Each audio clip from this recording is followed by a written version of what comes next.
কি বানিয়েছি দেখে বুঝতে পারছেন নিশ্চয়। আজকে আমি ডাবের পুডিং বানিয়েছি। অনেক দিন ধরেই ডাবের পুডিং খুব খেতে ইচ্ছে করছিল, কিন্তু সময়ের জন্য আমি ডাবটা কিনে আনতে পারিনি। তো আজকে ফাইনালি ছেলেকে নিয়ে স্কুল থেকে আসার সময় ডাবওয়ালা মামার ভ্যান যখনই দেখলাম, আমি একটা ডাব কিনে নিয়ে এসেছি।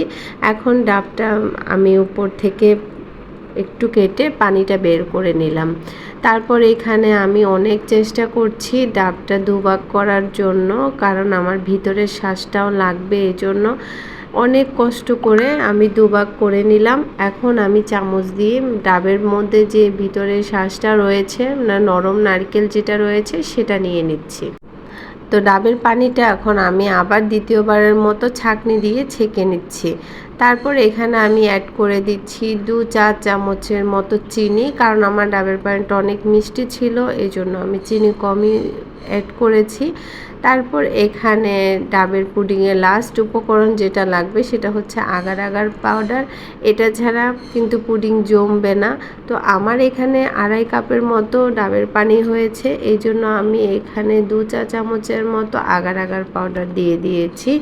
তারপর এখন ভালো করে আমি ঠান্ডা থাকা অবস্থায় ভালো করে মিক্স করে নিয়ে চুলায় বসিয়ে দিয়েছি। আর এখানে যে নরম নারকেলটা আমি উঠিয়ে রেখেছিলাম, সেটা একটু ছুরি দিয়ে আমি একটু ছোট ছোট টুকরা করে কেটে নিচ্ছি। আমি পুডিংয়ের সাথে এটা দিব, দেখতে ভালো লাগবে, না দিলেও চলবে, কিন্তু দেখার সৌন্দর্যের জন্য দিচ্ছি। তারপর এখানে যখন বলক উঠে এসেছে, আমি চুলাটা বন্ধ করে দিয়েছি। দিয়ে আমি 1 মিনিটের মতো চামচ দিয়ে একটু নেড়ে নিচ্ছি। এই যে বলক উঠে এসেছে, হ্যাঁ, এই পর্যায়ে চুলাটা বন্ধ করে দিতে হবে।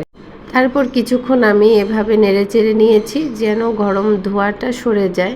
তারপরে এখানে আমি নারকেলগুলো সেট করে দিয়েছি। তারপর আমি ডাবের পানিটাও আমি ওই বাটিতেই ঢেলে দিলাম। এখন কিছুক্ষণের জন্য ফ্যানের নিচে রেখে দিতে হবে, যাতে করে একদম গরম ভাবটা সম্পূর্ণ চলে যায় এবং ঠান্ডা হয়ে যায়। তো আমি কিছুক্ষণের জন্য এভাবে ফ্যানের নিচে রেখে দিব। তো রাখার পরে আমি এখন এটা ফ্রিজে রেখে দিয়েছি প্রায় 2 ঘন্টার মতো। এটা নর্মাল ফ্রিজে রাখতে হবে। তারপর 2 ঘন্টা পর আমি বের করে দেখেছি পুডিংটা কিন্তু একদম সম্পূর্ণভাবে সেট হয়ে গিয়েছে। তারপর এখন আপনাদের সাথে একটু কেটে দেখাচ্ছি কি সুন্দর হয়েছে। এটা একদম শক্তও না, আবার একদম নরমও না। আমার রেসিপি ফলো করে আপনারাও চাইলে বাসায় একদম সহজেই এভাবে ডাবের পুডিং বানিয়ে বাসার সবাইকে খাওয়াতে পারবেন। আর আমার রেসিপিগুলো ভালো লাগলে, আমার ভিডিওগুলো ভালো লাগলে অবশ্যই আমার পেজটা ফলো করবেন, আমার ইউটিউব চ্যানেলটা সাবস্ক্রাইব করবেন।